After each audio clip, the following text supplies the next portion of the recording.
ሰላም ጤና ይስጥልን አድማጭ ተመልካቾቻችን ከቶፕንሽ ኔትወርክ ዕለታዊ ዜናዎችን ይዘን ቀርበናል። በቅድሚያ ማርቶቹን በኢትዮጵያ የውጭ ኢንቨስትመንት ሕግ ላይ ማሻሻያ እንዲደረግ ጠየቀ።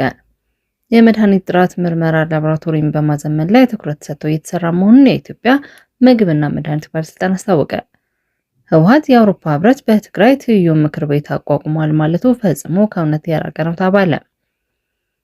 የሶማሊያው ፕሬዝዳንት ሐሰን ሼክ መሐመድ ከጠቅላይ ሚኒስትር አብይ አህመድ ጋር ለመወያየት አዲስ አበባ ገቡ።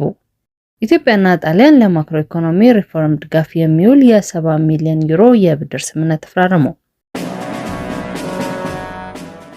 በኢትዮጵያ የውጭ ኢንቨስትመንት ሕግ ላይ ማሻሻያ እንዲደረግ ጠይቋል።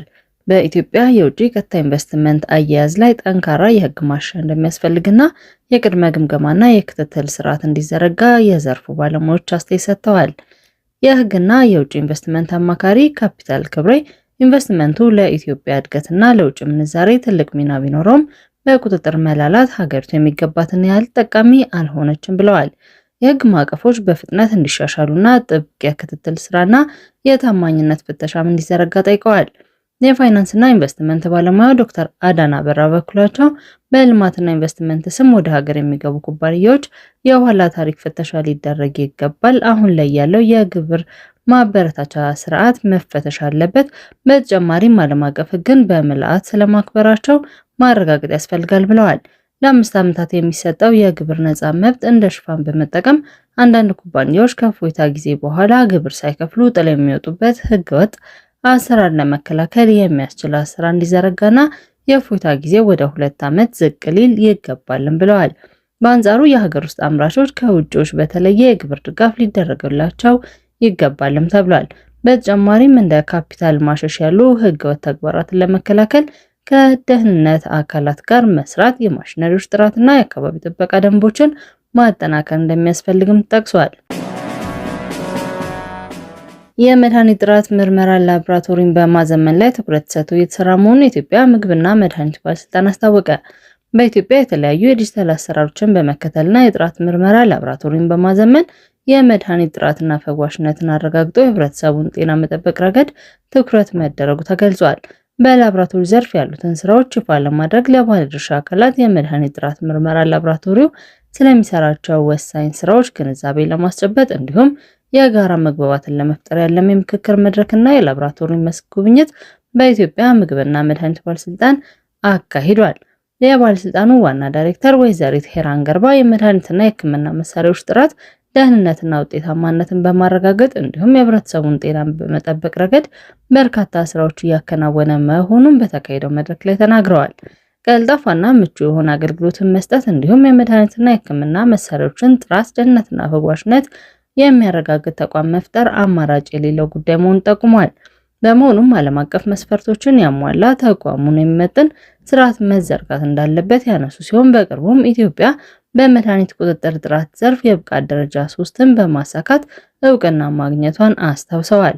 ኢትዮጵያ የቁጥጥርና የክትትል ስራዎችን ጥራት በከፍተኛ ደረጃ ለማረጋገጥ የሚያስችል ዓለም አቀፍ እውቅና እያገኘ ዘመናዊ የመድኃኒት ጥራት መቆጣጠሪያ ላቦራቶሪ ባለቤት መሆኗም ይታወቃል። የህዝባዊ ወያኔ ሓርነት ትግራይ የአውሮፓ ህብረት በትግራይ ወቅታዊ ሁኔታ ላይ የወጣውን መግለጫ መቃወም ይፋዊ ምላሽ የሰጠ ሲሆን የግዳጅ ምልመላም ሆነ ትይዩ ምክር ቤት በትግራይ የለም ሲል አስታውቋል። ህወሓት አክሎም የህብረቱ መግለጫ መሬት ላይ ያለውን እውነታ የማያንጸባርቅ በተሳሳተ መረጃ ላይ የተመሰረተ በማለት ወቅሷል። ህወሓት በትግራይ ክልል ትይዩ ክልላዊ ምክር ቤት አቋቁሟል ተብሎ የቀረበው ክስ ፈጽሞ መሰረተ ቢስ ነው ሲል ውድቅ አድርጎታል።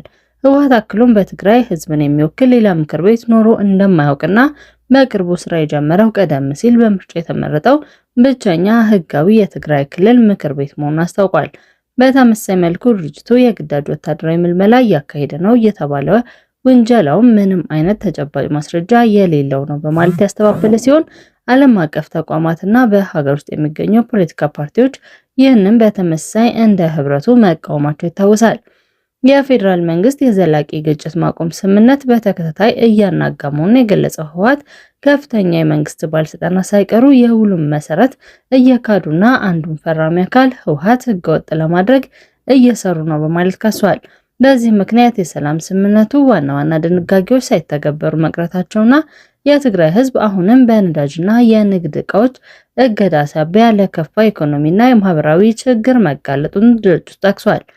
የጸጥታ ሁኔታን በተመለከተ በትግራይ ዙሪያ ከፍተኛ የወታደር ዝግጅት፣ የድሮን ጥቃቶችና የአየር ላይ ክትትሎች እየተደረጉ በመሆኑ የጦርነት ስጋቱ እየጨመረ ነው ሲል የገለጸው ድርጅቱ የክልሉ ባለስልጣናት ህዝባቸውን ከህልውና አደጋ የመጠበቅ ህጋዊና ሞራላዊ ግዴታ እንዳለባቸው ለህብረቱ ምላሽ ሰጥቷል። የሶማሊያው ፕሬዝዳንት ሐሰን ሼክ መሐመድ ከጠቅላይ ሚኒስትር አብይ አህመድ ጋር ለመወያየት አዲስ አበባ ገቡ። ጉብኝቱ በ6 ወራት ውስጥ ለአራተኛ ጊዜ የተደረገ ነው። የሶማሊያ ፕሬዝዳንት ሐሰን ሼክ መሐመድ ከጠቅላይ ሚኒስትር አብይ አህመድ ጋር ለመወያየት አዲስ አበባ ገብተዋል። ይህ ጉብኝት በሁለቱ ሀገራት መካከል በፍጥነት እያደገ የመጣውን የሁለትዮሽ ግንኙነት ተከትሎ ባለፉት 6 ወራት ውስጥ በሁለቱ መሪዎች መካከል የተደረገው አራተኛ ውይይት ሆኖ ተመዝግቧል። ከሶማሊያ ፕሬዝዳንት ጽሕፈት ቤት የወጣው መረጃ እንደሚያመለክተው ፕሬዝዳንት ሐሰን ሼክ እና አብሯቸው የተጓዘው ልዑክ በኢትዮጵያ ዋና ከተማ ሲደርሱ አቀባበል ተደርጎላቸዋል። ጉብኝቱ ዲፕሎማሲያዊ ግንኙነትና ስትራቴጂካዊ ትብብርን ለማጠናከር ያለመ ሲሆን ውይይቱ በዋናነት በቀጠናዊ ደህንነት፣ መረጋጋትና በሶማሊያ በኢትዮጵያ የጋራ ጥቅሞች ላይ ያተኩራል ተብሎ ይጠበቃል። የሶማሊያው ፕሬዝዳንት ጽሕፈት ቤት እንደገለጸው ፕሬዝዳንት ሐሰን ሼክ ከጠቅላይ ሚኒስትር አብይ አህመድ ጋር በደህንነት፣ በኢኮኖሚ ልማትና በሰፊው የአፍሪካ ቀንድ ጉዳዮች ዙሪያ ያለውን ትብብር ለማሳደግ ይወያያሉ ተብሎ መርሃ ግብር ተይዟል። ይህ አዲስ አበባ በሁለቱ መሪዎች መካከል የተደረጉ ተከታይ ከፍተኛ የስራ ግንኙነቶች ተከትሎ የመጣ ነው። ባለፈው መጋቢት ወር ላይ ፕሬዝዳንት ሐሰን ሼክ ጠቅላይ ሚኒስትር አብይ አህመድ እና የጅቡቲው ፕሬዝዳንት ኢስማኤል ኦማር ጊሌ በአፍሪካ ቀንድ ሰላም፣ ደህንነትና በቀጠናዊ ትብብር ላይ ያተኮረ የሶስትዮሽ ጉባኤ በጅቡቲ ማካሄዳቸው ይታወሳል። ከዚህ ጉባኤ አስቀድሞ በታህሳስ ወር በአብይና በሐሰን መካከል በአዲስ አበባ ውይይት የተደረገ ሲሆን በመቀጠልም የሶማሊያው ፕሬዝዳንት በጥር ወር ከአብይና ከጊሌ ጋር ለመወያየት ወደ ጅግጅጋ መጓዛቸው አይዘነጋም። ኢትዮጵያና ጣሊያን ለማክሮ ኢኮኖሚ ሪፎርም ድጋፍ የሚውል የ70 ሚሊዮን ዩሮ የብድር ስምምነት ተፈራረሙ። ኢትዮጵያና ጣሊያን የማክሮ ኢኮኖሚ ሪፎርምን ለመደገፍ የሚውል 70 ሚሊዮን ዩሮ የረጅም ጊዜ የብድር ስምምነት መፈራረማቸው ተገልጿል። ስምምነቱን የገንዘብ ሚኒስቴር አህመድ ሺዴ እና በኢትዮጵያ የጣሊያን አምባሳደር ሴም ፋብሪዝ በዛሬው ዕለት ተፈራርመዋል። በስምምነቱ ላይ ኢትዮጵያ ከልማት አጋሮቿ ጋር ያላትን የልማት አጋርነትና ትብብር ጠንካራ ደረጃ ላይ ደርሷል ያሉት የገንዘብ ሚኒስቴር አህመድ ሺዴ ኢትዮጵያ ከጣሊያን 150 ሚሊዮን ዩሮ የበጀት ድጋፍ እንደሚኖራት ተናግረዋል።